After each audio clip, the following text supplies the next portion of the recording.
ज्या ऐतिहासिक क्षणाची आपण वाट पाहत आहोत, मी त्या दोन्ही नेत्यांना विनंती करतो, त्यांनी ह्या मंचावर यावं आणि मराठीचा आवाज किती बुलंद आहे ते दाखवून द्यावं.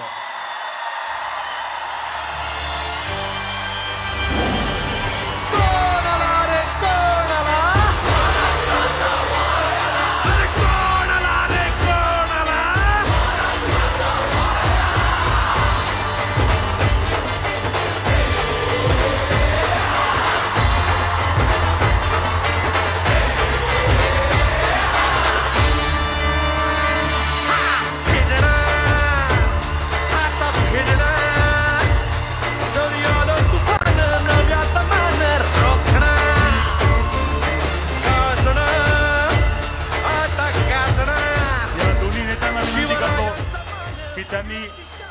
छत्रपती शिवाजी महाराजांच्या पुतळ्याला पुष्पहार अर्पण करावा आणि या कार्यक्रमाची औपचारिक सुरुवात